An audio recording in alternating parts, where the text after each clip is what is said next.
They say Las Vegas is built on illusions, bright lights, false promises, carefully constructed dreams. But inside Zak Bagans Haunted Museum, there's one object that doesn't play by the rules of theater.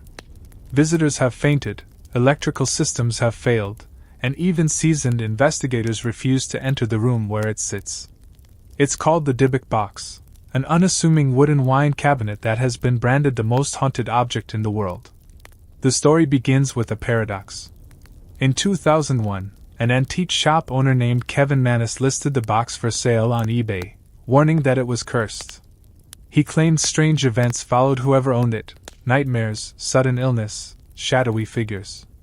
Yet when journalists later pressed him about its origins, he admitted something shocking: the story, at least in part, had been invented.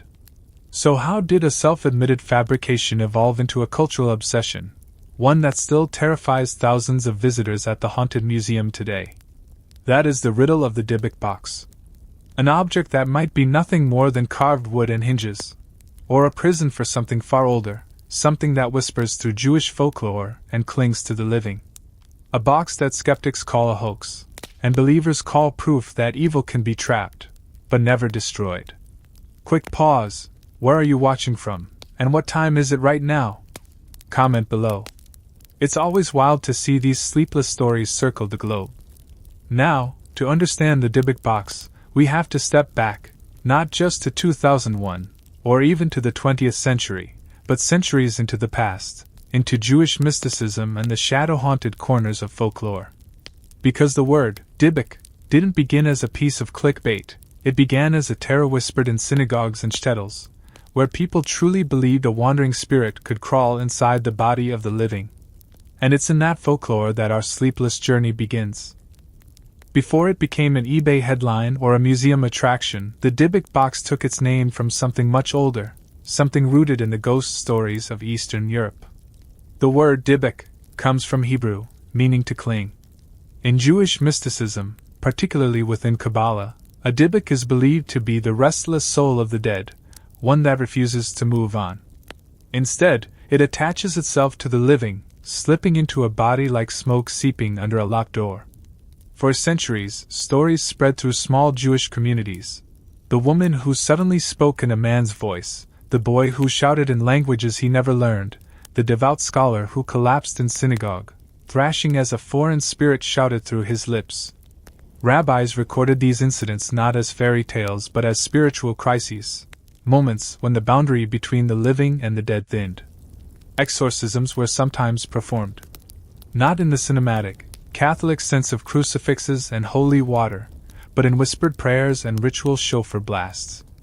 A rabbi might circle the possessed, chanting psalms, urging the spirit to leave the body it had stolen. Some Dybbukim, according to folklore, could only be coaxed out by binding them, trapping them in a vessel, sealing the spirit away. Imagine the candlelit room of an 18th century shtetl. The air is heavy with incense and fear. A possessed young woman sits trembling, eyes rolling back, while elders chant around her. At the final moment, the spirit screams, and silence falls. Outside, neighbors whisper that the Dybbuk has been captured, confined to an object that must never be opened. Whether or not these rituals truly bound spirits, the fear was real. And across generations, the legend survived.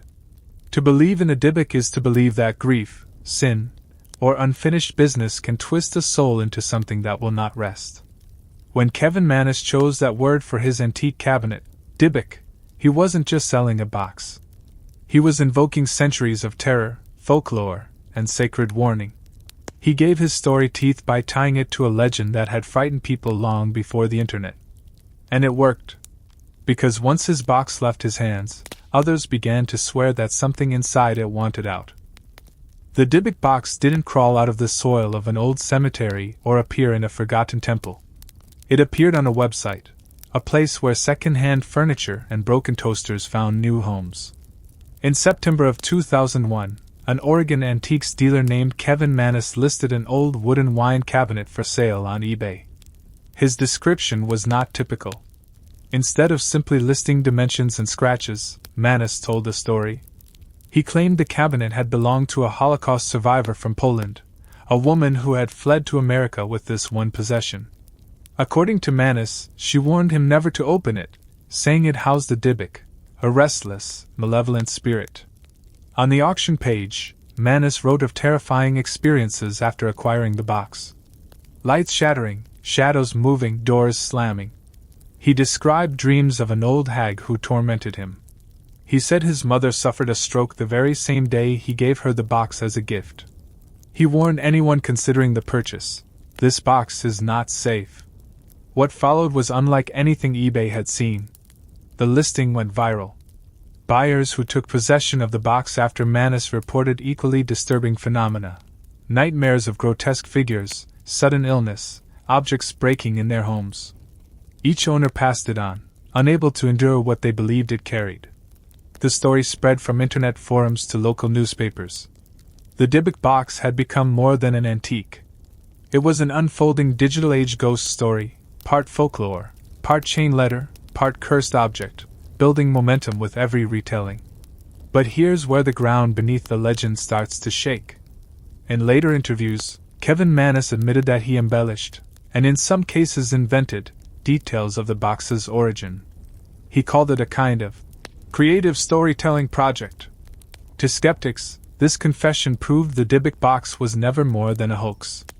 To believers, though, it didn't matter. Because whether Manis seeded the story with fiction or not, the strange events reported by others felt chillingly real. And soon, the box's journey would only grow darker. Because once it left Manis's hands, new owners would claim they suffered consequences far worse than broken light bulbs or bad dreams. After Kevin Manis let the Dybbuk Box slip into the wider world, its legend began to write itself through the hands of its new owners. Each one claimed to have stepped into the same nightmare, as though the box carried a script that repeated again and again.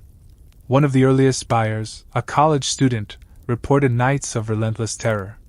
He claimed his hair began falling out in clumps, and his roommates swore they woke to the sound of glass shattering in the middle of the night, though nothing was broken.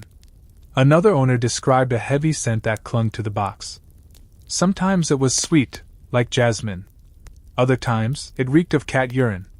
The change in odor seemed to arrive with no warning, seeping into rooms like an unseen fog. Nightmares became the common thread. No matter who slept near the box, they dreamed of the same figure, an old hag, a sunken-eyed woman with long, withered hands.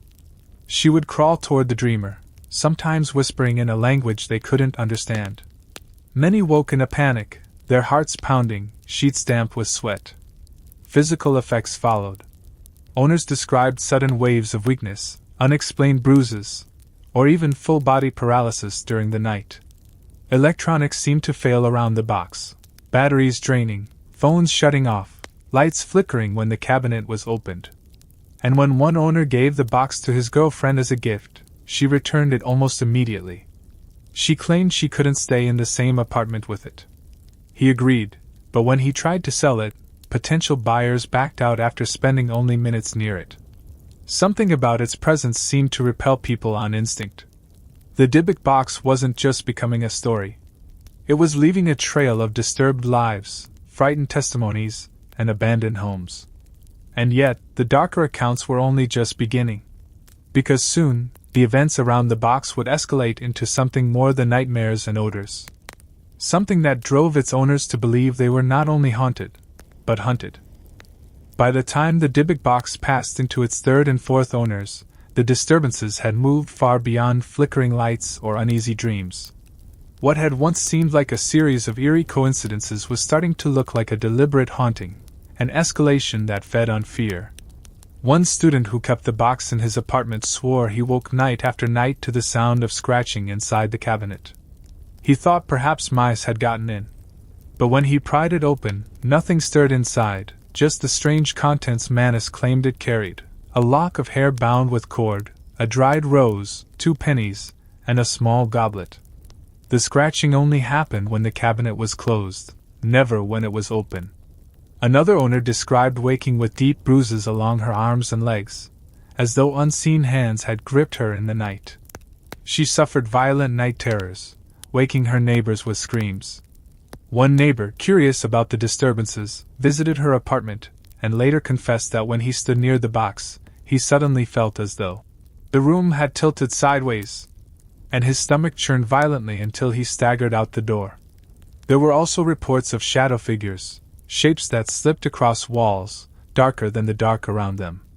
Some claimed they saw a gaunt woman standing beside the cabinet, her mouth moving as if whispering, though no sound reached their ears.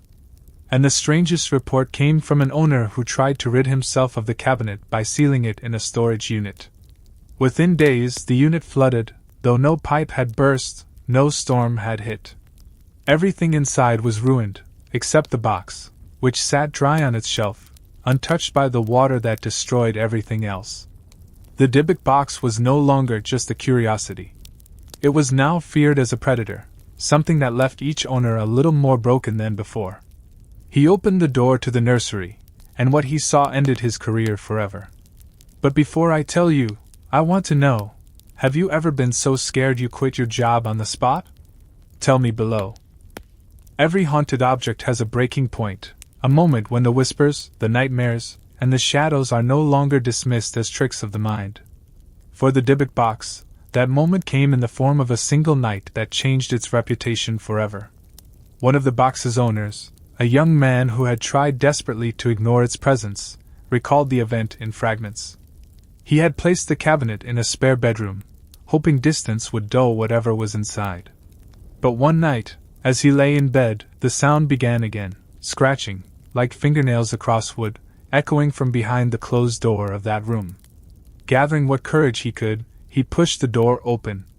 The air was icy, colder than the rest of the apartment.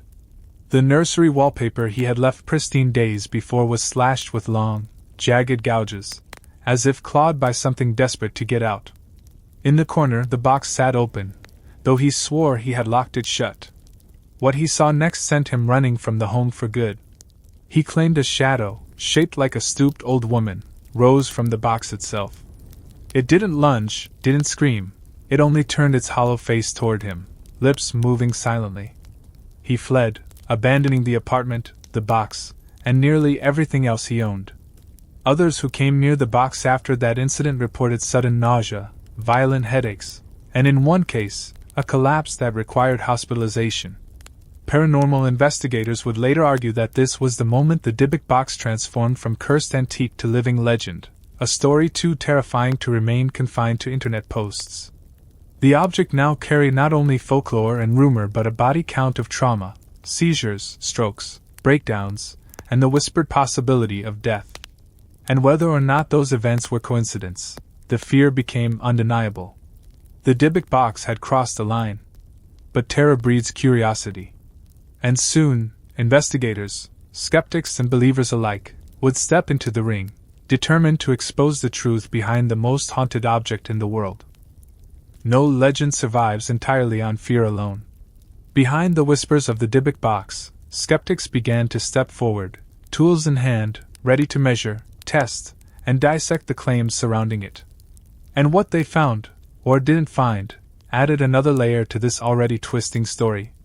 Brian Dunning, a well-known skeptic and investigator, meticulously reviewed the eBay listing, tracing the box's supposed provenance.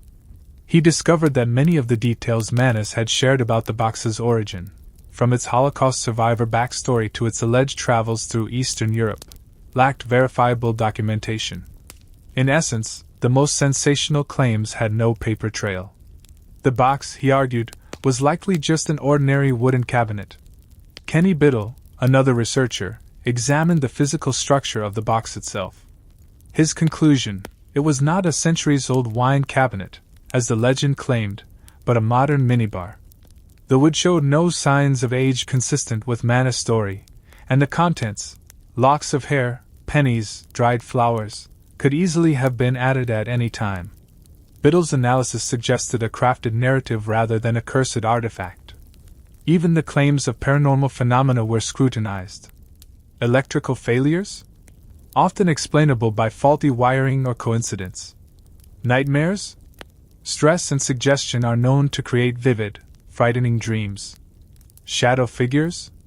Human brains are hardwired to detect patterns and faces, even where none exist. Yet, skeptics also had to admit something curious. the consistency of reported experiences.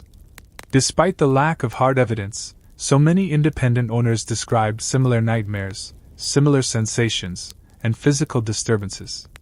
The pattern, they conceded, was difficult to ignore entirely, even if it might be explained by the power of suggestion, folklore, and heightened fear. The Dybbuk Box, then, occupies a strange middle ground. It is a modern legend crafted by one man, amplified by fear, imagination, and centuries of Dybbuk lore. But for those who have encountered it firsthand, the experience feels real, electric, terrifying. Some skeptics would never step into Zak Bagans Haunted Museum to see the box. Others would cautiously tape record their visit, looking for anomalies they might capture on video. And still, every investigation seemed to confirm one undeniable fact: the story had taken on a life of its own. He stared at the box through the cold museum glass, and for a moment, the room felt smaller, darker, as if the shadows themselves leaned closer. But before we move on to the first eyewitness accounts, I want to ask you, have you ever felt fear that seemed alive? Share it below. I want to see how far these sleepless stories reach. For those who have stood near the Dybbuk Box, the line between skepticism and terror often disappears. Visitors to Zak Bagans Haunted Museum recount experiences that are as chilling as they are varied, some fleeting, others seared into memory like fire. One woman, a frequent paranormal enthusiast, described a subtle vibration in the floor as she approached the display. The hairs on her arms stood on end, and she felt a cold draft, though no door was open. She whispered to a friend that she could feel the box watching her, a sensation that persisted even after she stepped back into the museum's main hall. Another visitor, a man documenting paranormal sights for his YouTube channel, claimed his flashlight flickered violently when he shone it on the box. Objects in his bag rattled as though shaken by unseen hands. Later, reviewing his footage, he noticed a shadow, a dark, hunched figure, slipping across the floor behind him, gone before he could point it out during filming. Employees at the museum report their own encounters, often in hushed tones. One caretaker said that when he placed his hand near the box, a sudden chill shot up his arm, and he felt a pressure pressing against his chest, as though someone, or something, was trying to push him away.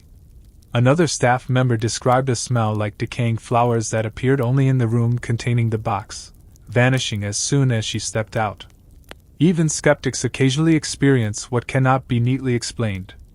A paranormal investigator once admitted that while he could rationalize the events he observed, the feeling of dread in the room was unmistakable, so intense that he left after only a few minutes. These stories, though anecdotal, create a cumulative effect. They transform a simple cabinet into a focal point of fear and fascination. Each testimony adds a thread to the tapestry of dread, blurring the line between legend and lived experience. And yet, some visitors encounter nothing at all. One group of skeptics entered the room and reported no chills, no shadows, no vibrations, just a silent, ordinary cabinet. This contrast only deepens the mystery, reinforcing the Dybbuk Box's reputation as unpredictable, selective, and possibly sentient. The box thrives on attention, on witnesses who will carry its story into the world. It exists in the quiet gaps between disbelief and terror, waiting for the next person to step a little too close. Soon, we'll examine the lingering physical evidence, photographs, and claimed recordings that continue to fuel the legend. But first, consider this: if you were standing just a few feet away from the Dybbuk Box, would you dare touch it, or would you step back and pray it stays still? Physical proof of the Dybbuk Box's power is elusive. Yet over the years, various artifacts, photographs, and recordings have emerged, each feeding the legend and convincing some that the box is more than wood and hinges. Inside the box itself, the original contents remain a focal point of fascination. There is the lock of hair, bound tightly with string, rumored to have belonged to the supposed spirit inside. A dried rose, shriveled and blackened with age, rests beside 2 worn pennies and a small silver goblet. Each item seems ordinary at first glance, but in the stories of those who have handled them, they carry a weight that defies explanation. Some owners claim the rose occasionally emits a faint odor of decay. Others say the pennies appear to move, subtly rearranging themselves after the box is closed. Photographs taken by visitors and paranormal enthusiasts provide another layer of mystery. Blurry shadows, streaks of light, and fleeting figures are often pointed to as evidence of the Dybbuk's presence. In one infamous image, a visitor claims to have captured a dark silhouette standing just behind the box, a hunched figure with a faintly visible face that seems to leer through the photograph. Skeptics argue that these images could be artifacts of long exposures, reflections, or tricks of the camera. Believers see them as undeniable proof. Audio recordings at a chilling dimension. EVP, electronic voice phenomena, are said to whisper warnings and threats in the silence of the night. One recording played back a faint voice murmuring, "Leave, or suffer." There is no agreement on what language is being spoken, though some insist it echoes the Yiddish-inflected sounds of the Dybbuk legends. Even museum displays amplify the legend. Zak Bagans Haunted Museum carefully positions the box in a climate-controlled, glass-encased room, making the object seem simultaneously accessible and untouchable. Visitors report feeling waves of cold, sudden nausea, or the sense that the air itself is heavier near the box. In some cases, security cameras allegedly capture unexplained shadows or changes in light near the cabinet, though the museum never publicly releases these videos.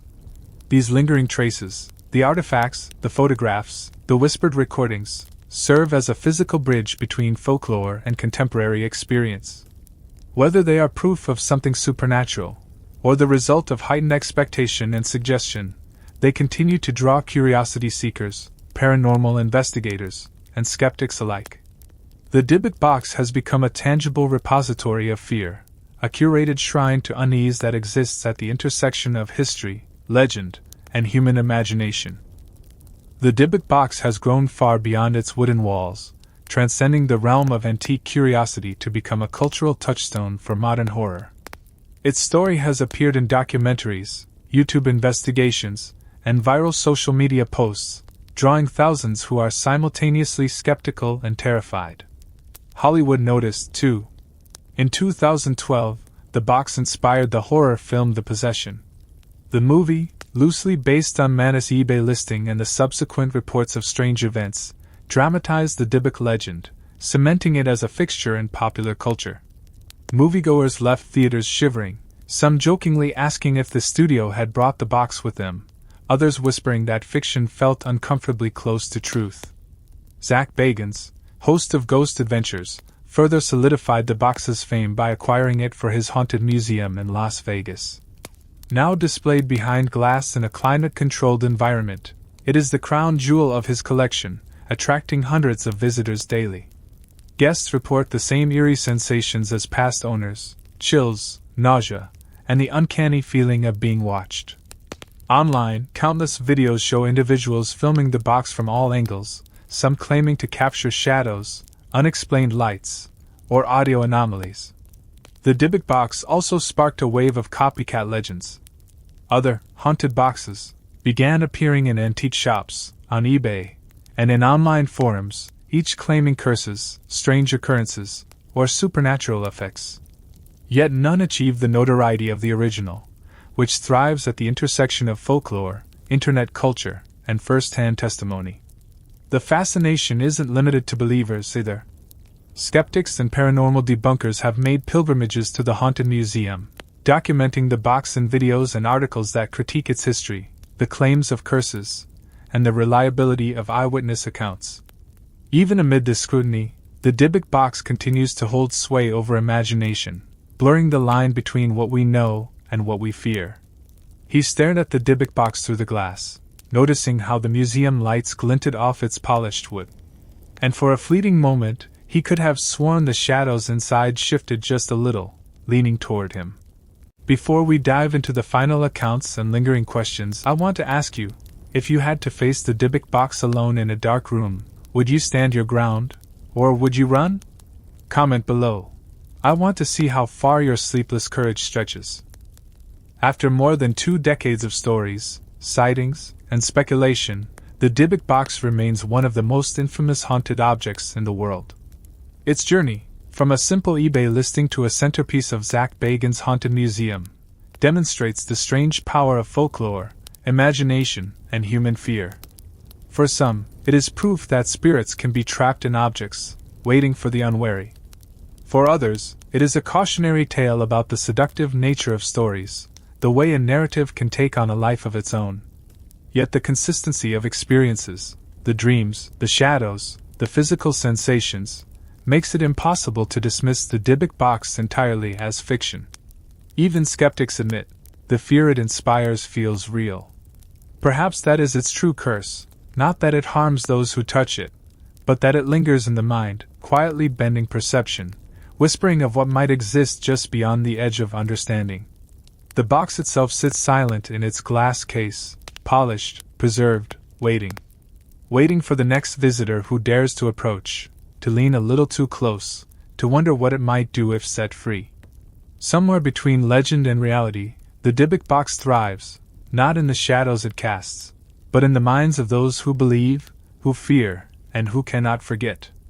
It has become a mirror for our deepest anxieties, a reminder that some stories, once told, never truly end.